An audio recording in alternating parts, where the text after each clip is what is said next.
Welcome to the Desire of Psychoanalysis Symposium. I'm Daniel Tutt. I'm very happy to host this event and to be a part of this. This is a very special event, which was organized fairly rapidly, but for which we're very grateful for your participation and attendance.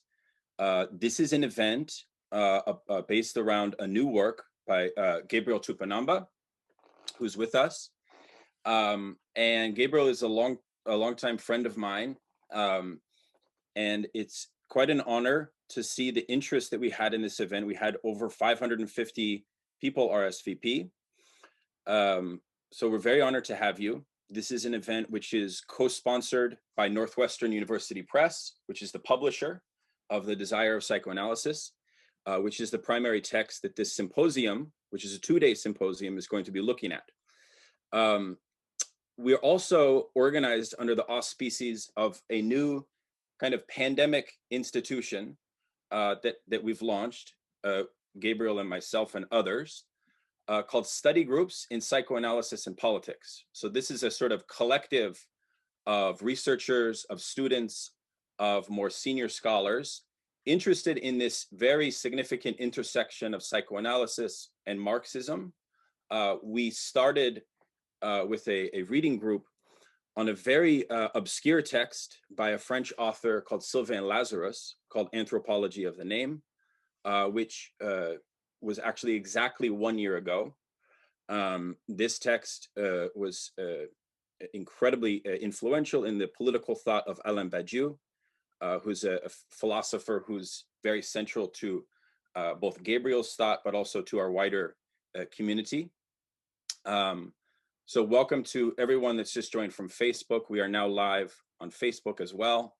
And I want to mention also that Northwestern University Press, our partner, is offering a 30% discount on the Desire of Psychoanalysis if you go to their webpage, not Amazon, and enter the password or discount code psychoanalysis. You can get a 30% discount. We encourage the support of Northwestern University Press. This book of Gabriel's is published under what's called the Dialectics series, which is edited by Adrian Johnston, Slavoj Žižek, and Todd McGowan. This is an incredible series of theoretical texts looking at the kind of intersection of German idealism and Lacanian thought and Marxist thought. We have a very, very, very exciting series of panels planned today and tomorrow. I want to tell you a little bit about them briefly. So the first thing to note is that today we have papers that will be on average about 30 minutes in length. We're going to give you breaks in between. We are also recording this event and we'll place it on YouTube when we're done. So if you're not able to stay the whole time, you have to go to work or something like that, don't worry too much. We will have a recording available. The final panel on the second day tomorrow will be in Portuguese. And this is a very exciting opportunity. Part of the theme of the Desire of Psychoanalysis is to provide a kind of rethinking of the psychoanalytic clinic. And we thought that it would be very pertinent to spotlight 3 initiatives in Brazil. The first one is called Clinical Margins, and this is an initiative which actually works with victims of state violence throughout Brazil. They will have a representative on the 4th panel. The second one is called Psychoanalysis in the Streets, and they provide psychoanalytic services to the poor and marginalized populations throughout Brazil. And the third one, in panel number 4 tomorrow, is called Periphery Analysis, which is also kind of working at this mass level in Brazil to bring psychoanalytic services. So we're very excited about that. We're going to kick things off tomorrow with a lecture from Slavoj Žižek, which will go for about an hour, including questions from all of you. Then we'll move on to a conversation with Alenka Zupančič and Patricia Garavici. So we're very excited to kick things off tomorrow, again at 11 a.m. Eastern. So, we're trying to make the best of this pandemic situation we wish we could all be in person, but it's nice to see that we already have over 200 people on board for today's event. So we're going to kick it off with a presentation from Gabriel Tupinambá. Now, the book just came out, so we don't expect many of you to have read it yet, although we hope that each of the people speaking have read it and considered it. We assume that they have. I had the pleasure to sort of work with Gabriel on early drafts of this incredible work. And the foreword is available online from Zizek, which I highly recommend you read if you haven't yet read, to give yourself a kind of bearing as it pertains to what this text is seeking to do. I have more formal things to say in my presentation, which will come after Gabriel's talk, but let me just start by introducing Gabriel to you. So Gabriel is a unique figure in the Lacanian field because he is both a philosopher as well as a psychoanalyst. There is a kind of unsaid division, I think, within Lacanian field between those that do critical studies of Lacan through a philosophical lens and those clinicians or analysts. And this is a kind of, in some sense, an arbitrary division, but it is still nonetheless a division. So what's interesting about Tupinambá is precisely that he bridges this division. And one of the beautiful things about the Desire of Psychoanalysis is precisely its capacity to provide a kind of bridge building between these two communities within the Lacanian field today. He is a postdoctoral researcher in philosophy at the Federal University in Rio de Janeiro. He has another book, in addition to the Desire of Psychoanalysis, which will be coming out very soon, which is entitled An Architecture of Edges, the Left in Times of World Peripherization. So one of the big areas of Gabriel's research, he's one of the finest examples, I think, of multidisciplinary research. His prior postdoc was actually in history. So he incorporates a lot of insights from world systems theory, from Marxist theory of history into his psychoanalytic clinic, as well as thinking these kinds of intersections of at the very critical edge of Lacanian thought. So I think Tupinambá is somebody who's pushing the envelope in ways which are extraordinarily innovative. So we're very honored to have him kick off this event with the kind of description of the main themes, the main arguments of the Desire of Psychoanalysis. Prior to publishing this work, he and Dennis Yao published a very interesting book called Hegel, Lacan, Zizek. I had the opportunity to meet Gabriel when we were studying at the EGS, and I'm very honored that we have such interest in this event, given that he and I have been doing programs for the last 10 years, and sometimes we get 3 or 4 people to come to our lectures. So it's very humbling to see this interest in this work, and it's a kind of testament to the labor of his theoretical inquiries really paying off, in my opinion. So I hope I haven't missed anything. If I have, Gabriel, please add any details. We will be doing questions, we will be taking breaks, but we wish to have a hard-hitting theoretical exchange with all of you and really roll up our sleeves and get into it. And so with that said, the floor is yours, Gabriel. Thanks, Daniel. I hope everyone can hear me okay. Is that echo problem solved? Is that all right? You're good. Okay. Well, I really want to thank you, Daniel, and thank everyone at Northwestern University Press for organizing this. To thank, all the panelists.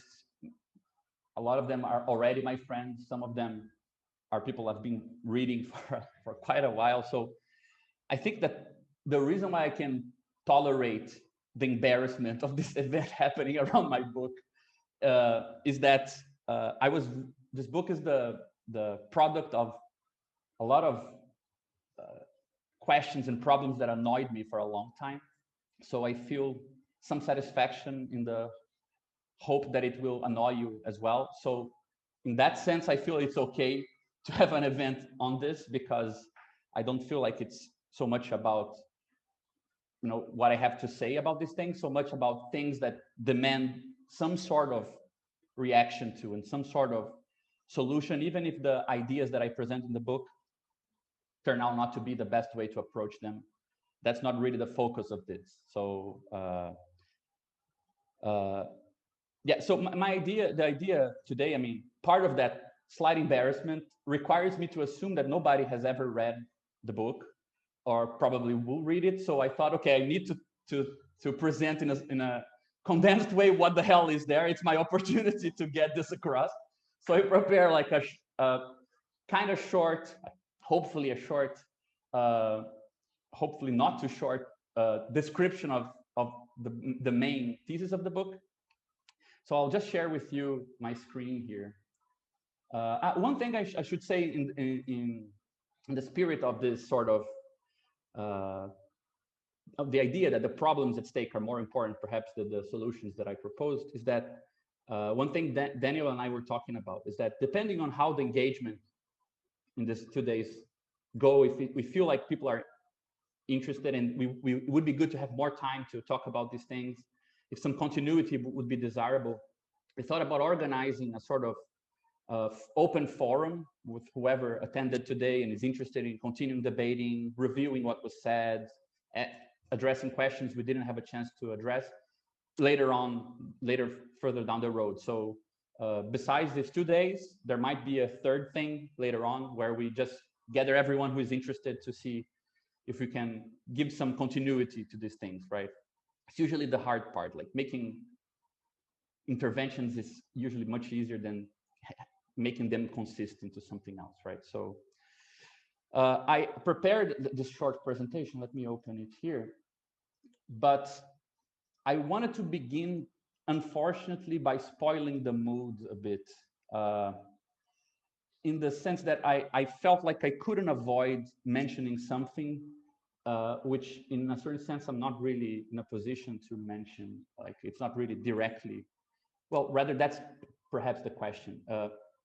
Yesterday we had a massacre in the city I live, in a place that it's around 25 minutes by, if you drive there from my house. 29 people were shot, 25 people were killed by the police in Jacarezinho. You can find news about it in many places.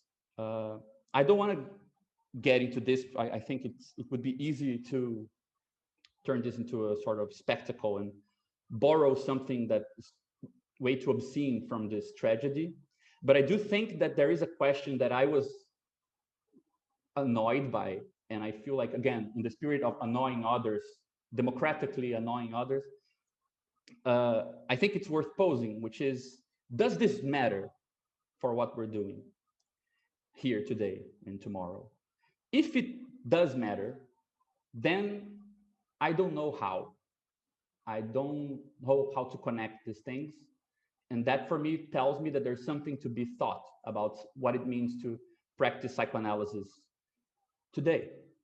And if it doesn't matter, I think that then we should reconsider most of the political slogans, catchphrases we use connected to psychoanalysis relation to democracy, connected to psychoanalysis inherent anti-fascist position. So I'll just leave you guys with that question. If it matters, there are some consequences.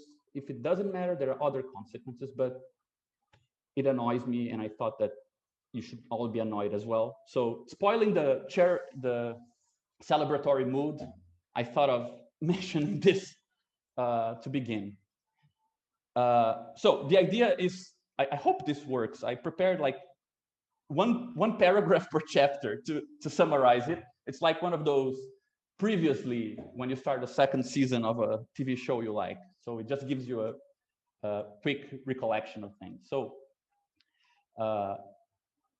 yeah, so I think that the entry point towards the ideas in the book is this proposition, this hypothesis, that we have reached a historical moment when the preservation of Lacan's ideas in their original formulations has become a conservative strategy by psychoanalytic institutions.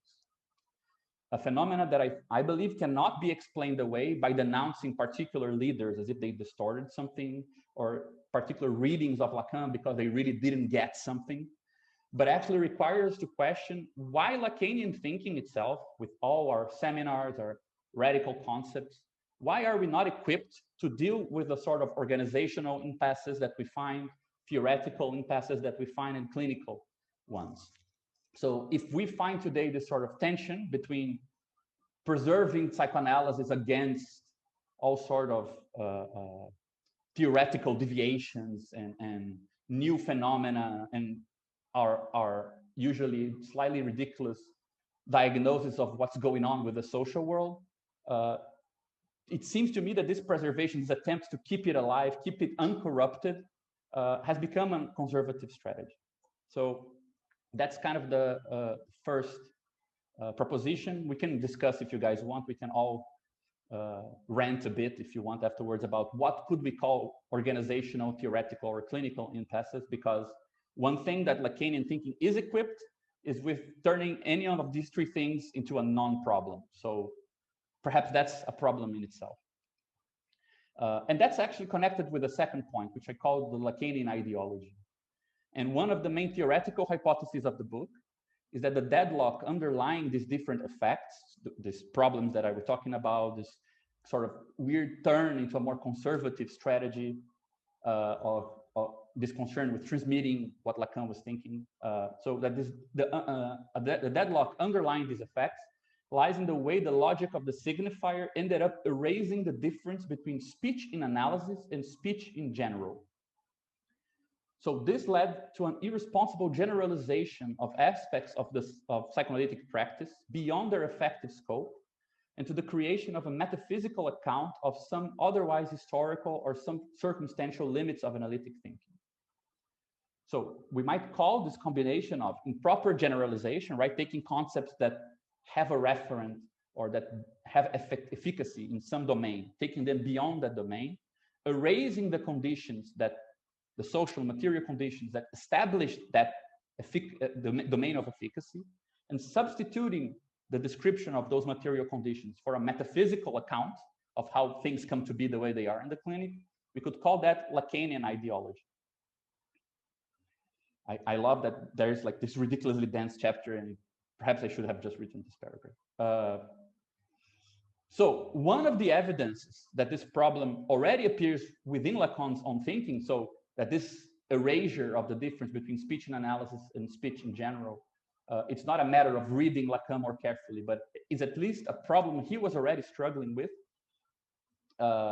is the way that he deals with the point of indistinction between analysts and analysans in the clinic, meaning the sort of perspective or description of aspects of analytic practice that actually rely at the same time, in a weird way, on counting analysts and analysans together. And this is quite clear in Lacan's restlessness in determining what sustains the effectivity of the analytic procedure.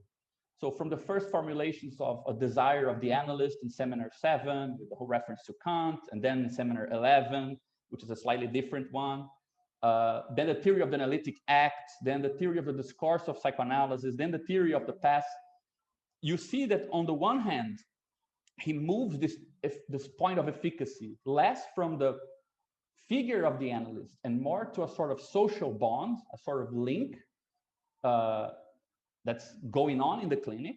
But at the same time, it becomes harder and harder to conceptualize it, because to call it a common ground, point of indistinction, things like this, for Lacanian ears, it just sounds a lot like something imaginary, like a relation, like a commonality, a mirroring, a counter-transferential movement. So on the one hand, you see him slowly kind of addressing this efficacy of analytic interpretations as being something that relies not so much on the moral position of analysts or ethical positions, and becoming something that is conditioned on some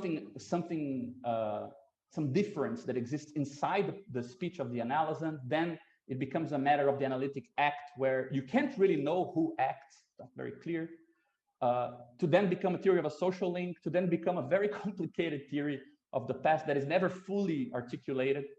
So there is something going on there that I think becomes a bit clearer when read from the perspective that we're trying to develop in this book. So I try to actually name this perspective in the next chapter. So I propose three important, irreducible, and useful perspectives on what psychoanalysis is, or psychoanalytic thinking. I call the approach to psychoanalytic thinking, which privileges cases, so clinical cases. It treats the unconscious as the index of a subject's singularity, right? If there is the unconscious, then everyone is unique, should be listened to in a unique way. The desire of the analyst allows for that singularity to emerge, and also focuses on the position of the analyst. That's, let's say, who the theory is addressed to. That's what's being theorized in a way, or the one who should manipulate the theory or something like that, or who's thinking analysis, right? That would be the clinical approach. Now, but there is another approach which is equally consistent, but it rather privileges examples, right? For example, psychopathology of everyday life, right? It's a series of examples of where somehow the unconscious is at stake, or it's a useful hypothesis, and it shows that there is something universal, something that appears in very weird ways, in very uncanny situations, that attests to the subject's universality. And this theory, this sort of way of thinking about psychoanalysis, seems to be addressed to and from the position of analysans. It's about our existence in the world, our own dealings with the other, and I call it the critical approach. We could map like those more clinically minded to the clinical approach, and those more philosophically minded, perhaps politically minded, to the critical approach, but I don't think things are so clear-cut. But I suggest that we add a third one, and I suggest that we call the perspective that privileges neither cases nor examples, but declarations of new possibilities. So things like, well, if this analytic sequence happens, then we need to admit that this other relation to love, to enjoyment is possible, right? If this symptom exists, then we need to admit that some things we thought were universal are not. So it privileges declarations, and it treats the unconscious as a sort of idea to be instituted in the world. So it's not really a matter of are people's enjoyment singular, or is there a universal character to what psychoanalysis says, but it's rather the struggle to make psychoanalysis become part of our thinking, part of the sort of assumptions we take when we talk about the world, when we do politics, when we do things, and when we continue developing psychoanalysis itself. It becomes charged and transformed by those declarations. So it's a perspective that privileges these declarations, treats the unconscious as an idea to be instituted, and focuses on the indistinct point that binds analysts and analysans. And why indistinct point that binds analysts and analysans? Because, well, when it comes to inscribing psychoanalysis in the world, if you are, scratching your pocket for money to pay your analysts, if you are waking up every morning to see patients who cannot, do analysis any other time but before their work, right? Or if you're just keeping on with the clinical work, if you're debating psychoanalysis, publishing books, what you're doing is pretty much saying that these things have consequences. So it's not really a perspective that discerns if you're an analyst or an analysis. It concerns the desire for psychoanalysis to exist, right? And to have consequences. And that's what I call it the generic perspective. For those philosophically inclined, you'll see I'm definitely stealing some stuff from Alain Badiou here, but I think that's secondary. And ultimately, I'm not even sure what I'm proposing is coherent with his own ideas. So from the generic perspective, one thing we can look at in a different light is the role of money and the division of labor in the clinic. It looks slightly different than usual when seen from that perspective. And I think that more important than talking about money or labor is the fact that the generic perspective, since it's not about analysans and analysts, right? It's not about listening to the other or about your existential relation with otherness in general. It's about making psychoanalysis change or make psychoanalysis exist, be consequential. It's the partnership is not with the other in the analytic sense, it's with the world, which means that we're interested in seeing how psychoanalysis looks when we treat it as just another worldly thing. So I think that this chapter is an attempt also to look at psychoanalysis as if it's just another job. And how is it structured, and how is labor structured, and how does money come into it? So it's the generic perspective is also the one that treats psychoanalysis as the most ordinary, I think. But then looking at the role of money. So from this perspective, rather than appear as a function of the analysant's desire, as a measure of the analysant's engagement with the unconscious, I mean, it's a common, unfortunately, it's a very common position to say that analysis needs to be expensive because this way the desire of the analysant is engaged with analysis. You know, in Portuguese, we have this saying that expensive things, they cost the eyes of the face, os olhos da cara. So it's very Oedipo in Portuguese to say that analysis costs the eyes in the face. But in our case, from this different perspective, money doesn't really appear as the thing that engages the analysant, representing castration, the phallus, or whatever sort of loss of enjoyment. Money appears rather as a contingent solution to this problem we just discussed of this desire of psychoanalysis, which poses a problem, which is how do you establish a bond between an analyst and analysant? How do you create a sort of space that's composed of the practice of these two people while removing the personal desire of the analyst from the clinical setting, right? At the same time, there is a common engagement with psychoanalysis, but this common engagement needs to remove the analyst from the scene in the sense of, I don't want to have to ask myself when I'm doing analysis, what does that guy listening know? Is he using my speech in this or that way? There is some non-relation that will allow us to interpret when the patient starts fantasizing about what the analyst wants. That non-relation, that separation is actually established by money. So, but it's contingent, it's not necessary. And my point is that money can function in this way, which Lacan once called a sort of a signifier that annihilates all signification. It can annihilate signification about the person of the analyst due to the money form's relation to the infinite or to infinity, right? Money is a commodity, as Marx would say, that insofar as it stands for the exchange with any other commodity, there is a certain dimension of infinity in that commodity. When you look at it, you don't see a finite object that of fruition. You see the possibility of buying any other object, right? So money is a commodity that takes what the analyst wants from us out of the equation. But other social structures, which include this infinite dimension, could equally account for this desire. So it's also a perspective that allows us to imagine how can you make analysis, for example, for free, and a long analysis where the question of payment will eventually appear, and at the same time establish this artificial space where some dimension of the analyst's personal position is not at stake. So, but there's another aspect of this that is also accountable for from this perspective. Not only, let's say, the function of money in the establishment of this artificial space of the clinic, but the generic perspective also allows us to ask other questions concerning the underlying conditions of clinical effectivity. One of them concerns the constitution of the other in clinical practice.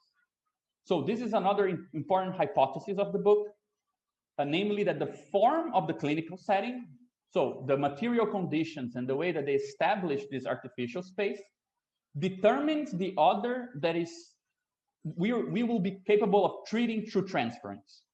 So the way the clinical setting is established also determines the sort of transferential space, the things that can actually be actualized in that space.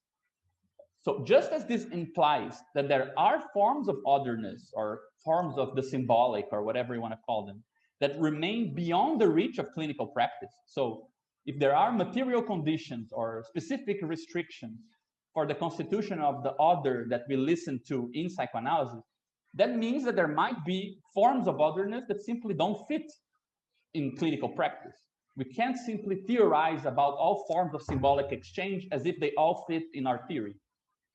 But it also implies something else, which I think is even more important, which is that the generic changes to this institution of the clinical space, so generic changes to the form of psychoanalysis, could lead to transformations regarding the forms of otherness that we're capable of intervening upon. So depending on how the clinic is framed, and not only represented or the things we state that we're dealing with, but materially the things that constitute that space might also change the sort of fantasy, the sort of figures of the other or structures of otherness that we actually get to intervene upon. So it's also this, let's say, the opening to a sort of more experimental question about how changing one thing could lead to changes in the other, right? So chapter 7, which I think it's the weirdest one in the book, asks this question, but how could we find a conceptual place for changes to psychoanalysis within psychoanalytic theory, right? So in order to do this, I try to examine the tension between the ideal and the real in both Freud and Lacan. Like I gave a sort of very coarse reading of Freud's theory of idealization, ego ideals, and so on, Lacan's theory of the unary trait, and so on. And I propose to call, again, following Alain Badiou, but not really sticking to him very much here, I called structural dialectic the general strategy that privileges otherness as a primitive conceptual category for metapsychology. And this is clearly something that was highly useful for psychoanalysis, at least Lacanian psychoanalysis. We see that Lacan is able to express a lot of the experience of psychoanalysis, focusing and constructing concepts out of the concept of otherness and its different kind of refractions. But there are moments where this grammar of conceptual thinking might kind of get in the way. And for example, in the previous chapter, I just mentioned this idea of there might be other forms of the other. Well, the idea of an other it rings also weird. The same way as speaking in distinction between analyst and analysm doesn't really have a good ring to a Lacanian. The idea of an other also doesn't have a good ring. And I think that's contingent. I think it's not for a structural and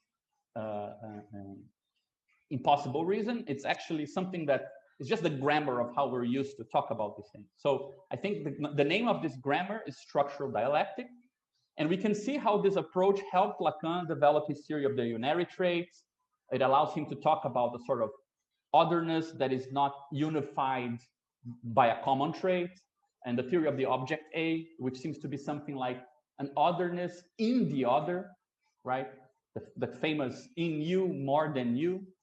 But when it comes to his formulas of sexuation, I buy Alain Badiou's critique of them, that they are inconsistent and that they have a bit of a weird symptom. Lacan is usually quite interested in mathematical logic and interested in mathematical ideas, but here I think that for all its seductive power and usefulness, usually outside of the clinic, in the clinic I never found a way of using it, but other than its use for everything else but actually psychoanalytic practice, it has a bit of a weird feel. So I tried very polemically to show how the previous insights could lead us to look at it in a different way. So following our previous insights, I developed the hypothesis that infinity should have a theoretical priority over otherness in our conceptual language. Remember that we introduced the idea of something infinite having a place and a function in the establishment of the clinic with the problem of money.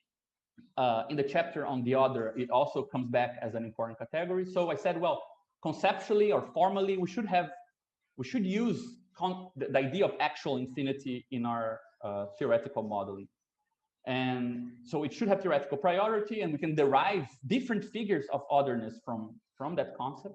And that mathematical logic and model theory could provide for a more consistent formalization of the logic of the non-all. Again, more consistent formalization of the logic of non-all. Lacanians usually have a problem with the word consistency, so it seems like it's already heresy, but I don't see why you can't have a consistent formulation about an inconsistent logic, for example. That should be okay.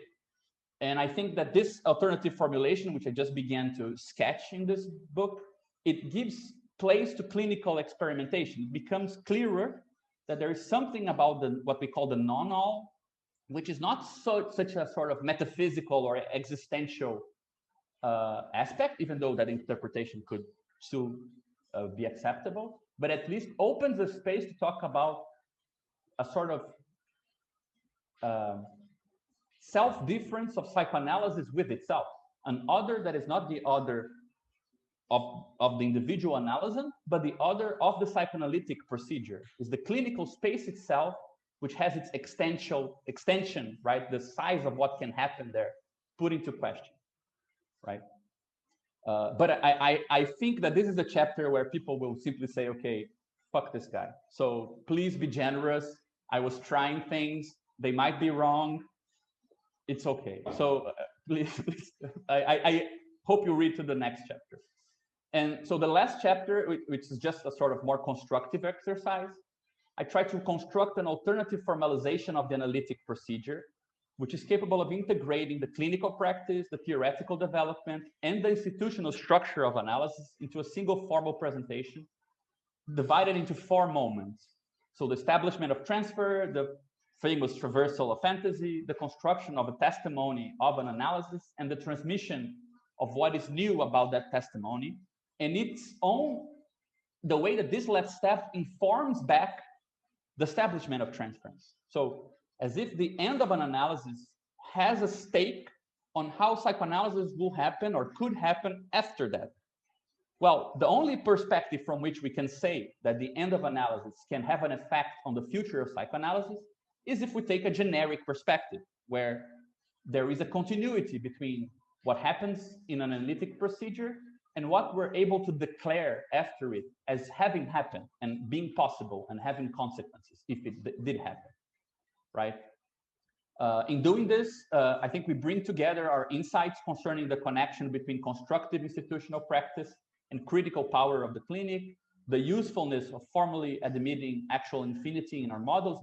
This whole exercise in the last chapter depends on that. And Lacan's own attempt to conceptualize this dynamic common ground between analysts and analysans that you can see him trying to do throughout his teaching. One last thing that I think is important is that I think that this construction, I'm not sure if the chapter makes this as clear as it should, but I think that this construction makes it clear that psychoanalysis, at least in my humble opinion, is not really about the things you say. It pretty much is a procedure for learning to listen better, right? When you end your analysis, you know some things are possible. And when you listen to other people in your life, or if you decide to become an analyst yourself, you're now in position to admit that more things can vary in subjectivity than you thought. And from the perspective of listening, and from that perspective, it's clear that there's something highly condescending in the idea that psychoanalysis is doing its sort of progressive or radical duty when it's listening to more people. Me, as an analyst, I take some time of my week to listen to people who live in the peripheries of my city, or to listen to immigrants or something. Of course, why not? You're definitely going to be a better psychoanalyst if you listen to the most diverse group of people possible. But the true measure of effectivity is the possibility that other people come and start themselves to listen to others, right? So the formation of a new psychoanalyst, and therefore the whole economic constraint on having analysis go as long as they need to go, right? That constraint becomes more central, and it becomes clear, at least for me, that the way psychoanalysis is embedded in class problems, economic inequality, racial inequality, gender inequality, all these things actually are getting in the way of the future of psychoanalysis itself. If we can't get new people to listen, to occupy the position of analysts, not to become our own analysts and fill our own pockets with more money, but themselves to continue psychoanalysis on their own terms. It's not a political problem in the sense that it would be politically advisable to do so. It will simply make psychoanalysis irrelevant.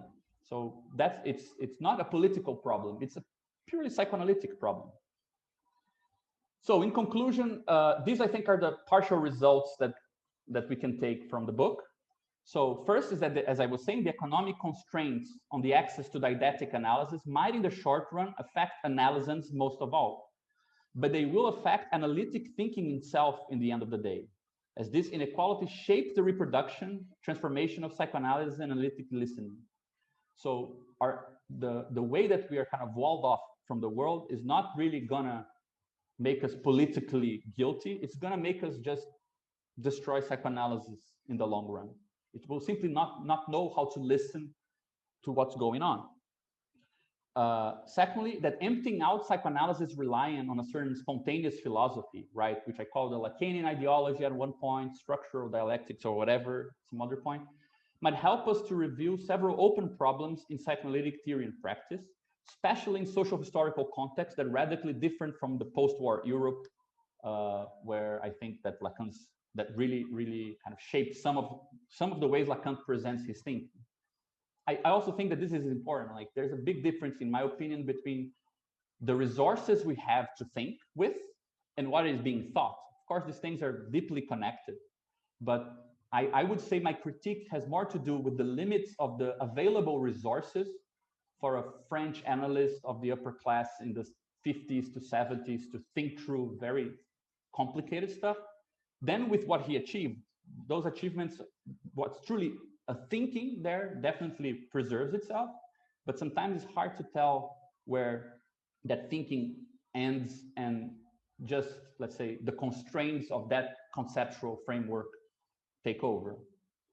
Third, I think that I hope to have shown that alternative formalizations of Lacan's idea are possible. There's no reason to rely on the mathings as they exist right now. We could do other things. And they might preserve the theoretical merit of Lacan's ideas while clarifying, and I think that this is an important thing, the experimental role of clinical practice, right? Formalisms and formalizations that might be transformed.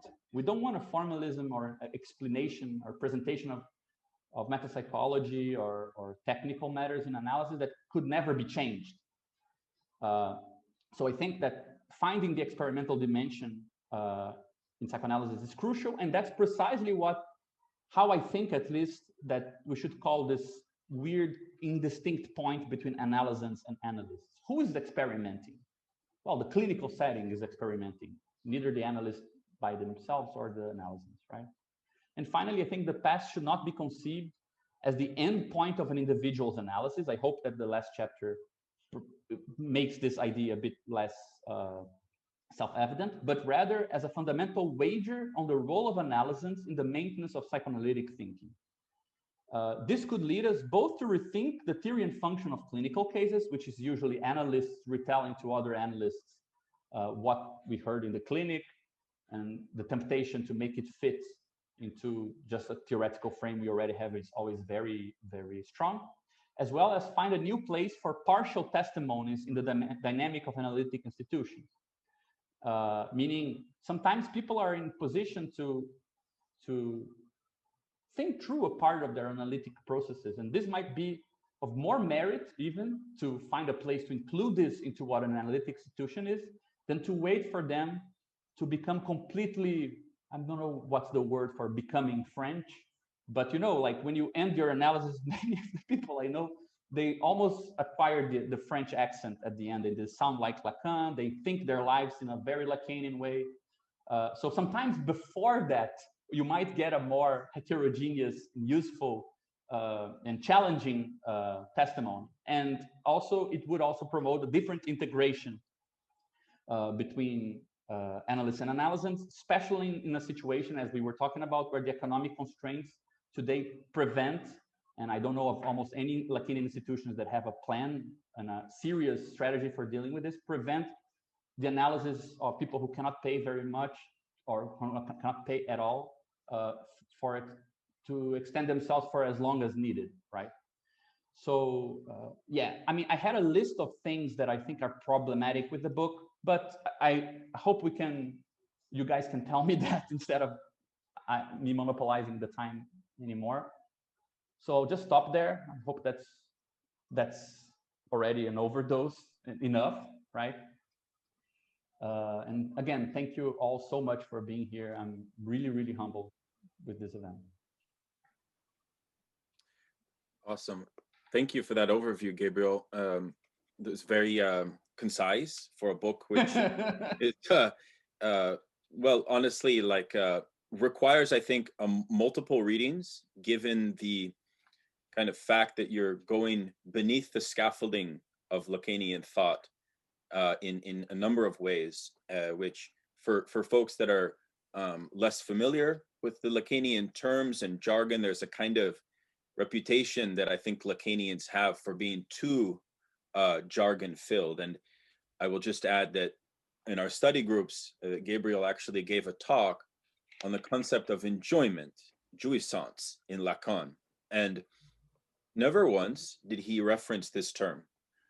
So one of the things I very much appreciate about, and maybe this is a didactic point about your method of sort of transmitting theory, is that you don't fall sway to this temptation to kind of fall back on the jargon. So bravo in that regard.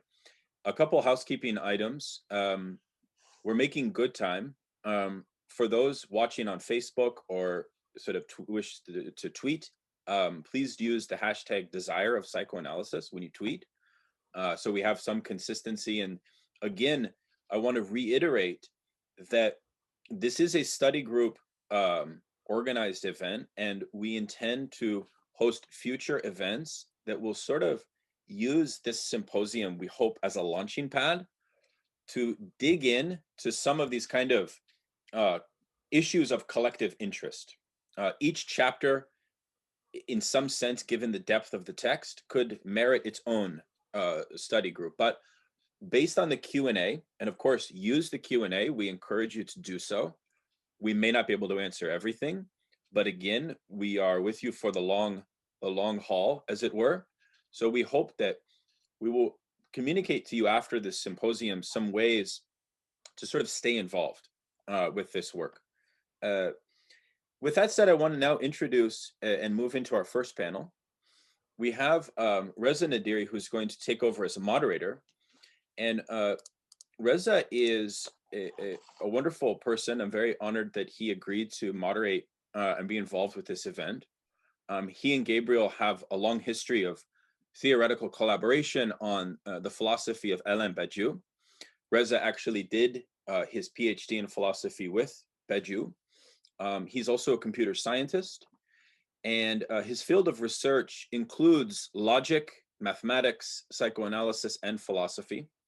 Reza has published on the topics of fuzzy logic and mathematical logic. He is a member of the research collective known as Subset of Theoretical Practice, and he focuses there on linguistics and logic and the way that they interplay with psychoanalysis and political theory. So I will happily turn the floor to Reza, our moderator. Thanks, Daniel. Very happy to be here. Wonderful event. Many thanks to all the participants who have joined this wonderful talk. And many thanks to Gabriel, who actually wrote this book, which is basically exploring many new ideas in both the field of psychoanalysis and the relation of psychoanalysis with philosophy, the area that, as you mentioned, Daniel, is very close to my heart as well. I just wanted, before we move ahead, we have a wonderful panel set up. Daniel will will speak, will present the paper, and also Agan Hamza will present the paper. But I just wanted, before we move on to Daniel's talk, while the topic is still very fresh in everybody's mind, I wanted to pose a question or two questions probably to Gabriel, if you don't mind. The first question is the question that I thought probably um, we need to have a chat about a little bit, not too long, because I know Gabriel has a lot to say in this area, and a lot of wonderful stuff in chapter 2. The philosophical path from what you presented, Gabriel, from the historical conditions from where you're taking the whole discussion of the institution of psychoanalysis to the actual clinical observations and analysis that you're making, is going through chapter 2, which is a philosophical chapter, which is, as you mentioned, is analyzing the relation between the logic of signifier as a general metaphysics that was developed in probably um, late 60s um, to the rest of the book, the clinical practice.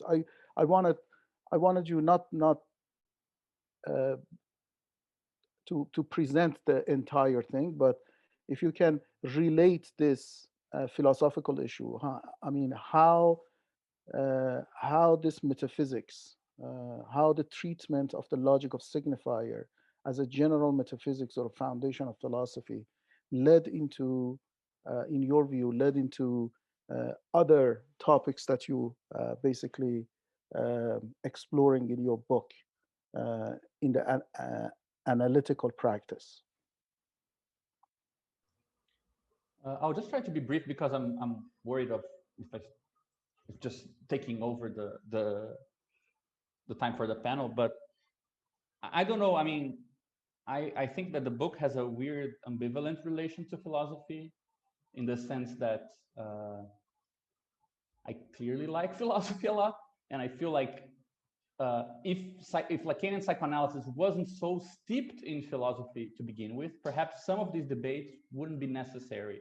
So I wouldn't, on my own accord, prefer to debate, I don't know, the whole Frege bull thing in a book on psychoanalysis and organization or whatever on its own. I'd rather debate it with you in our group. But the point is that the conceptual loans that psychoanalysis makes from other fields for necessary reasons are like contingent, but that's what we had. I mean, there weren't many other ways of perhaps formulating some of these ideas. That's for me what justifies this. I've been working with a sort of distinction that really helps me navigate this, which is there's a difference between using and doing, in the sense that I think this book is using a lot of fields in order to do something that has analytic effects, in the sense of concepts that are useful for psychoanalysis. You can do the opposite. You can also use psychoanalysis to do philosophy and produce propositions that are philosophical in nature and that will have effects in the philosophical debate. I can't really judge if the book contributes in that way, but my main concern with these things was working through, let's say, the layers of justifications that are today when you ask people, for example, a classic case, I love this, like the patient went to open their wallet at the end of the session and some money dropped on the floor. The analyst picked it up and put it in his pocket because, after all, wasn't that like some sort of, a slip from the patient? Isn't that part of the session, right? Is it part of the session or not? That's not a philosophical question in nature. It almost borders on the criminal, perhaps. Perhaps it's a juridical question, but it's an analytic question. And for me, the issue of, above all, is navigating all these complicated layers that we already have in place. If I ask most of my friends, they will tell me something about the unconscious, metapsychology, how language is not just speech, and this and that, to explain why that extension of the clinical space to include things that happen outside of it are justified, right? Or why analysts shouldn't pay taxes, which is a famous text, I think, by Roland Chemama, if I'm not mistaken, or Charles Nelman. So I'm dealing with these things mostly for the sake of doing something that's, I hope, analytic. I think it's better way to judge the book by the consequences for analytic thinking than judging it for its philosophical consequences, because they might be, I'm not sure if they're that good. Or the one philosophical thesis that I think the book has that is connected with your question, but to develop it would be complicated. I find it profound, I don't know, but I didn't invent it anyway, but I like it, which is the idea that it takes a certain form to intervene upon things of a certain, right? That's not a given. You need to construct artificially a form if you want to intervene on something that has that form. And I think that the clinical space is constructed in such a way that you can intervene through transference on certain phenomena, but that's not a given. So perhaps that's an interesting thing to debate in a more philosophical way. Definitely, I see the usefulness of this beyond psychoanalysis as a point of philosophical debate, but ultimately, I think that distinction, it uses a lot of material coming from a lot of fields, but I think we evaluate better the usefulness of what was done if we look at it, look at its consequences for psychoanalysis, broadly speaking, right? Theoretically, clinically, and also institutionally. But I mean, I'm sure this is a discussion we can have. Yes, wonderful. Thank you, Gabriel.